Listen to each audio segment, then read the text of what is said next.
स्वागत है आपका हमारे चैनल पर। आज हम करेंगे कक्षा 7 में विषय विज्ञान का अर्धवार्षिक परीक्षा का प्रश्न पत्र। ये वही प्रश्न पत्र है जो आपके 13 दिसंबर से जो अर्धवार्षिक परीक्षा होने वाली है उसमें आने वाला है। इससे पहले भी हमने विभिन्न विषयों के दिए हैं, अगर आप नहीं देखें तो जरूर चैनल पर जरूर देखें। तो चलिए स्टार्ट करते हैं विज्ञान का प्रश्न पत्र। पहला प्रश्न है, वायुमंडल से मुख्यतः जिस भाग द्वारा पादप कार्बन डाइऑक्साइड प्राप्त करते हैं वह कौन सी होता है? उत्तर हो जाएगा पत्तियां, डी। अगला है, जल का अवशोषण मुख्यतः जिस अंग द्वारा होता है वह क्या कहलाता है? बृहदांत्र कहलाता है, डी। अगला है, निम्नलिखित में से किससे ऊन प्राप्त नहीं होती है? उत्तर हो जाएगा डी, घने बाल वाला कुत्ता। अगला है, जो पदार्थ अपने से होकर ऊष्मा को आसानी से जाने देते हैं वे क्या कहलाते हैं? उत्तर हो जाएगा बी, चालक। अगला है, निम्न में से कौन सा विकल्प उष्ण कटिबंधीय क्षेत्र का सबसे अच्छा वर्णन करता है? मध्यम तापमान अत्यधिक वर्षा, बी। अगला है, निम्न में से किस स्थान पर चक्रवात आने की संभावना नहीं होती है? उत्तर हो जाएगा सी, अमृतसर। अगला है, जंग लगने के लिए आवश्यक कौन सी चीजें होती हैं? उत्तर हो जाएगा सी, ऑक्सीजन और जल दोनों। अगला है, 30 डिग्री सेल्सियस के 1 लीटर जल को 50 डिग्री के 1 लीटर जल के साथ मिला दिया जाए, तापमान कैसा होगा? उत्तर हो जाएगा डी, 30 और 50 के बीच। अगला है, लकड़ी की चम्मच को आइसक्रीम के प्याले में डुबोया गया तो दूसरा सिरा ठंडा नहीं होगा, डी हो जाएगा।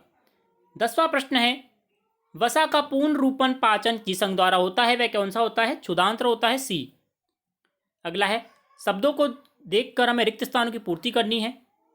प्रश्न 11 है, क्योंकि हरे पादप अपना खाद्य स्वयं बनाते हैं इसलिए उन्हें स्वयंपोषी कहते हैं। अगला, मानव शरीर की सबसे बड़ी ग्रंथि का नाम यकृत होता है। अगला, हल्के रंग के वस्त्रों की अपेक्षा गहरे रंग के वस्त्र ऊष्मा का अधिक अवशोषण करते हैं। अगला, ऐसे परिवर्तन जिनमें नए पदार्थ बनते हैं रासायनिक परिवर्तन कहलाते हैं। 15 है, दीर्घ अवधि के मौसम का औसत जलवायु कहलाता है। अब हमें निम्न प्रश्नों का हमें पहचान करना है, सत्य और असत्य बताना है। प्रश्न 16 है, प्रकाश संश्लेषण में कार्बन डाइऑक्साइड मुक्त होती है, असत्य है। अगला है, रेशम कीट पालन सेरिकल्चर कहलाता है, सत्य है। नाइट्रिक अम्ल लाल लिटमस को नीला कर देता है, सत्य है। प्रश्न 19 है, लोहा और जंग एक ही पदार्थ है, असत्य होगा। अगला है, पवन गतिशील वायु है, सत्य।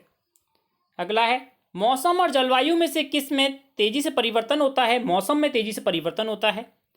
22वां प्रश्न है, उन घटकों के नाम बताइए जो किसी स्थान के मौसम को निर्धारित करते हैं, कौन से होते हैं वे घटक? तापमान, आर्द्रता, वर्षा, वायु की गति और वायु दबाव।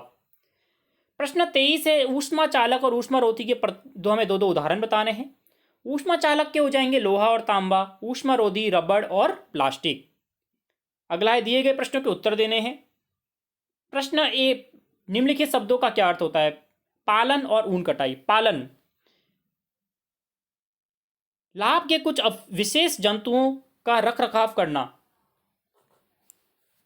पालन कहलाता है, जैसे कि मधुमक्खियां पालन और मुर्गी पालन। लाभ के लिए होगा, यहाँ पे लिए लगा देना बच्चों आप। लाभ के लिए कुछ विशेष जंतुओं का रखरखाव करने पालन कहलाता है। अगला है, ऊन कटाई, पशु के शरीर जैसे भेड़, बकरी और याक के शरीर त्वचा से बालों को उतारना ऊन की कटाई कहलाता है। प्रश्न 25 है, चक्रवात किसे कहते हैं?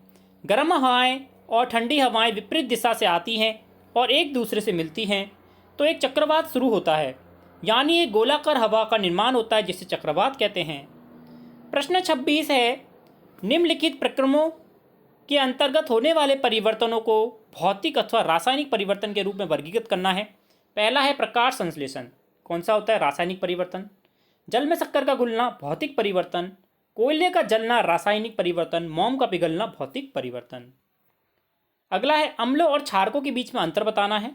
अम्ल, इधर एक तरफ अम्ल लिख देंगे, एक तरफ क्षार लिख देंगे। अम्ल खट्टे होते हैं, क्षार कड़वे होते हैं। ये नीले लिटमस को पेपर को लाल कर देते हैं और ये लाल को नीला कर देते हैं। जल में विलय होकर H+ आयन देते हैं और क्षार जल में विलय होकर OH- आयन देते हैं। चौथा, क्षारकों को उदासीन करते हैं, क्षारकों को उदासीन करते हैं और अम्ल और क्षार क्या करते हैं? अम्ल को उदासीन करते हैं। और हम लास्ट में उदाहरण लिख देंगे, जैसे कि HCl हाइड्रोक्लोरिक अम्ल, ये कौन सा है, H2SO4 सल्फरिक अम्ल, और ये नाइट्रिक अम्ल HNO3। इसी प्रकार NaCl हो जाएगा, यहाँ K2SO4 हो जाएगा और MgSO4 हो जाएगा। Mg है ये बच्चों, MgSO4।